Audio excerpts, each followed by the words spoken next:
বাংলাদেশের বিরুদ্ধে ক্রমাগতভাবে তারা অপপ্রচার, মিথ্যাচার, অপতথ্য, কলঙ্ক লেপন করে চলছে। পৃথিবীর অন্য কোনো দেশ সেটা করছে না। বরং আমাদের এই পট পরিবর্তন, 5ই আগস্টের পরিবর্তনের পরে এদেশের সাহসী জনতা আর তারুণ্যের যে উচ্ছ্বাস, তাদের যে আত্মদান, এটা গৌরবান্বিত হয়েছে। পৃথিবীর আটলান্টিকের ওই পার থেকে প্রশান্ত মহাসাগর, ভারত মহাসাগর, আরব সাগর, প্রত্যেকটি জায়গায় এই দেশের তরুণ জনতার, ছাত্র জনতার এই আত্মদানের ঢেউ যেন গোটা বিশ্বকে এক ধরনের একটি চমক দিয়েছে।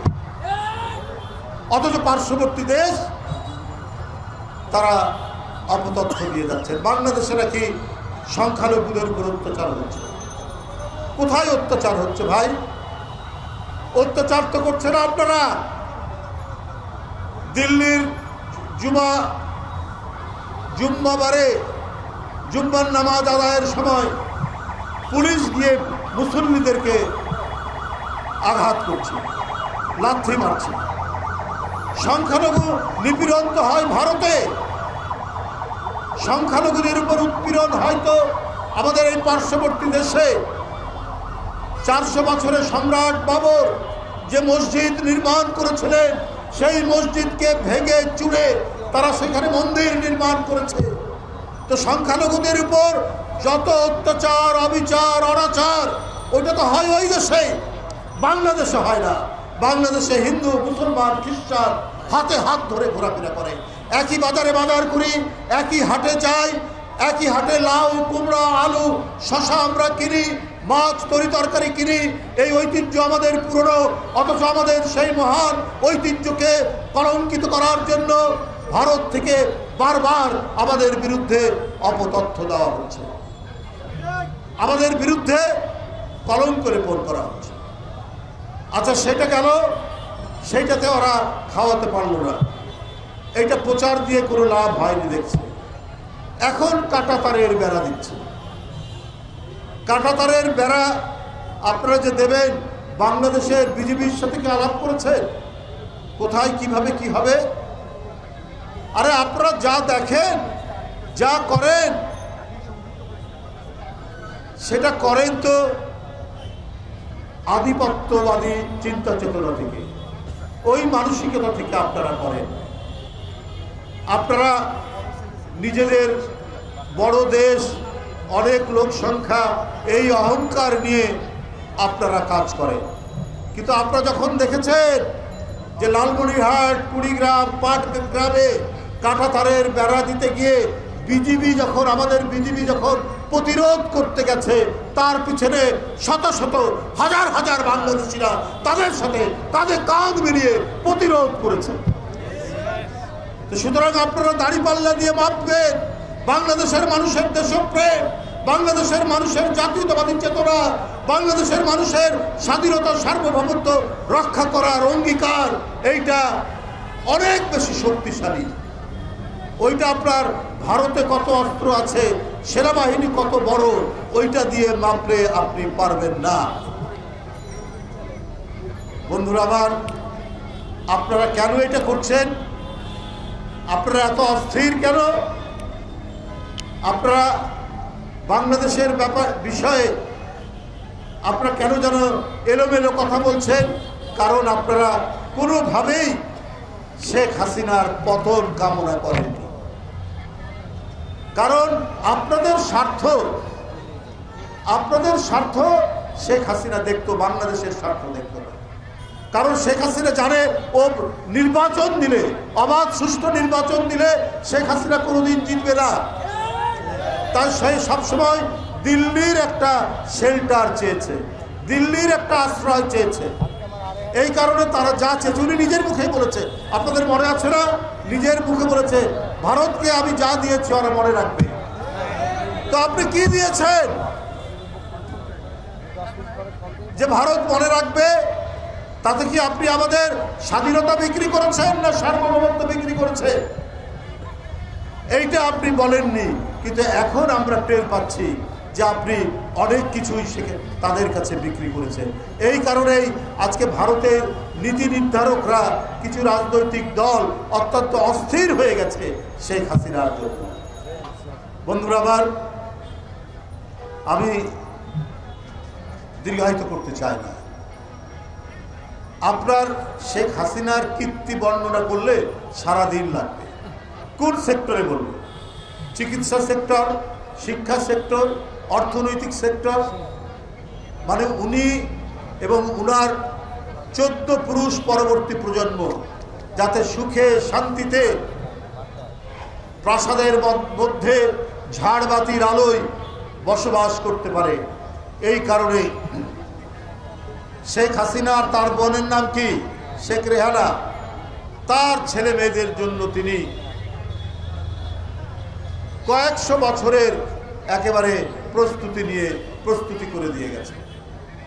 আরে বাবা, আপনার একবারও মনে হলো না যে আপনার ভাগ্নি শেখ হাসিনার মেয়ে টিউলিপ ইংল্যান্ডের এমপি এবং মন্ত্রী হয়েছে? কিন্তু ওই দেশ তো আর বাংলাদেশ না। ওই দেশে সংবাদপত্র ফ্রি, ওখানে বিচার বিভাগের স্বাধীনতা, চরম স্বাধীনতা রয়েছে, বাক স্বাধীনতা রয়েছে। আপনি সেটা আটকাবেন কি করে? আপনার ঘনিষ্ঠ ব্যবসায়ীকে দিয়ে আপনি টিউলিপের জন্য দামি ফ্ল্যাট কিনিয়ে দিয়েছেন, টিউলিপের ছোট বোন রূপন্তীর জন্য আপনি দামি ফ্ল্যাট দিয়েছেন, তারপরেও আপনি বাংলাদেশের প্রধানমন্ত্রী, আপনি নাকি খুব সৎ মানুষ, আপনাকে ছাড়া নাকি কাউকে কেনা যায়, আওয়ামী লীগের সবাইকে কেনা যায়। উনি নিজের মুখেই বলেছিলেন হাসিনা যে একমাত্র আমাকে ছাড়া আবার আওয়ামী লীগের সবাইকে কেনা যায়। কিন্তু আপনি যে খুব অল্প দামেই ভারতের কাছে সবার আগে বিক্রি হয়ে গেছে। দাঁড়াও, এখন তো জীবাণুদের থেকে বাঁচালে সারাদিনকে বাঁচাবে ডেটল। বাঁচাবে ডেটল দেয় জীবাণুর বিরুদ্ধে 12 ঘন্টার সুরক্ষা বলয়। সুরক্ষার বিশ্বাস থাকুক দিনভর। এইটা দেশবাসী একটু একটু টের পেয়েছে,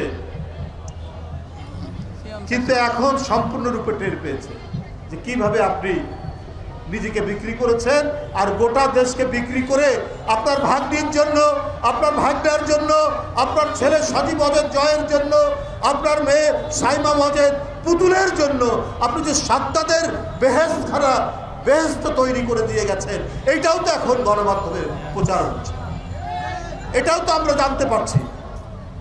সাজিব অজেদ জয় কোথায় থাকেন জানি না, দুবাই না কোথায় না আমেরিকায়, তার 8টা বিলাসবহুল গাড়ি পাওয়া গেছে। একটা হ্যাঁ 8টা বিলাসবহুল গাড়ি, মানে যে সে গাড়ি না, একটার দাম 20-25 কোটি টাকা দাম। তো আপনার ছেলে কি করত? সাজিব অজেদ জয় আপনারা শুনেছেন? ওই কি কোনো ব্যাংকের ম্যানেজার ছিল, কোনো অফিসের কর্মকর্তা ছিল, কোনো বিশ্ববিদ্যালয়ে পড়াশোনা করত, কোথাও বড় ব্যবসা করত? আমরা তো শুনিনি। তাহলে এত বিলাসবহুল গাড়ি, এত দামি গাড়ি কোত্থেকে আসলো? এই শেখ হাসিনা প্রতিটা আর্থিক প্রতিষ্ঠানে তার নিজের লোক দিয়েছিলেন, যারা এই লুটপাট আর টাকা পাচারের সাথে। এই যে এসকে সুরের নাম শুনছেন না? এখন ধরা পড়েছে এসকে সুর, বাংলাদেশ ব্যাংকের ডেপুটি গভর্নর। এই এসকে সুর, ইনি ছিলেন শেখ হাসিনার সমস্ত লুটপাটের হোতা। বাংলাদেশের মানুষ অনেক কিছুই টের পেয়েছে, কিন্তু শেখ হাসিনার গুম খুন গুপ্ত হত্যার ভয়ে অনেকে মুখ খুলতে সাহস পায় না। আর এই এসকে সুর, সে পিকে হালদার নামে আরেকজন টাকা পাচারকারী, তাকে আশ্রয় প্রশ্রয় দিয়ে হাজার হাজার কোটি টাকা বাংলাদেশ থেকে পাচার করেছে। তাই বন্ধুরা আমার, এইভাবে একটি দেশকে লুট করে, একটি দেশকে আত্মসাৎ করে যে প্রধানমন্ত্রী থাকতে পারে বিনা ভোটে, সে ছোট বাচ্চা শিশু, তাকে হত্যা করবে না তো কাকে করবে? সে একটা তরুণ কিশোর স্কুল কলেজের ছেলেকে হত্যা করতে শুধুমাত্র এই কারণেই যে তাকে ক্ষমতায় থাকতে হবে। সে বাংলাদেশ ব্যাংক লুট করবে, সে সোনালী ব্যাংক লুট করবে, বেসিক ব্যাংক লুট করবে, এবং বাংলাদেশের মধ্যে যত আপনার জায়গা জমি আছে সেগুলো দখল করবে। 60 কাঠা জায়গা তিনি পূর্বাঞ্চলে নিয়েছেন। কেন? আপনার রাজুকের নিয়ম অনুযায়ী ঢাকা শহরে যদি কারো প্লট থাকে, কারো বাসা থাকে, কারো যদি আবাসন থাকে, সে নতুন করে সরকারি প্লট নিতে পারে না। শেখ হাসিনা সমস্ত বিধিবিধান, সমস্ত আইনকে পদদলিত করে তিনি 60 কাঠা পূর্বাঞ্চলে তিনি প্লট নিয়েছেন সাইমাবাদের পুতুলের নামে, আপনার ওই টিউলিপের নামে, আপনার কি বলে যে তার ছেলে সজীব অজেদ কি নাম, তার ছেলের নামে আপনার 10 কাঠা করে 6 জনের নামে তিনি প্লট দিয়েছেন। কত বড় চোর, কত বড় ডাকাত, কত বড় আত্মসাৎকারী হতে পারে শেখ হাসিনা, যে এই কাজটি তিনি করতে পারেন। তাই বন্ধুরা আবার এইরকম একটি দানব লুটেরা সর্বগ্রাসী এক বুভুক্ষ রাক্ষসের হাত থেকে জাতি যখন পরিত্রাণ পেয়েছে, সুতরাং আমাদেরকে নতুন মানবিক সাম্য, আমাদেরকে একটি জোরালো গণতান্ত্রিক শক্তির উপর আমাদেরকে দাঁড়াতে হবে। আমাদের এই দেশে বিচার বিভাগের স্বাধীনতা নিশ্চিত করতে হবে। আমাদের এই দেশে মানুষের কথা বলার অধিকার নিশ্চিত করতে হবে। আমরা যাতে মুক্ত কণ্ঠে কথা বলতে পারি, এইটার জন্য যে সমস্ত আইন প্রণয়ন করা দরকার সেগুলো নিশ্চিত করতে হবে। সেটা নিশ্চিত করতে না পারলে আমরা জনগণের কাছে যে ওয়াদা, সে ওয়াদা রক্ষা করতে পারবো না। বন্ধুরা আমার, এই কারণেই দরকার অবিলম্বে রাজনৈতিক শক্তির কাছে ক্ষমতা আসতে হবে। অবাধ এবং সুষ্ঠু নির্বাচন যেটি আটকে দিয়েছিলেন, যেটি শেখ হাসিনা দিনের ভোট রাত্রে করেছেন, মিডনাইট নির্বাচন করেছেন, ভোটার শূন্য নির্বাচন করেছেন, সেইটির যাতে পুনরাবৃত্তি না হয় সেই দিকে লক্ষ্য রেখেই সামনের দিনে যা কিছু করা দরকার সেইটা এই অন্তর্বর্তীকালীন সরকারকে করতে হবে।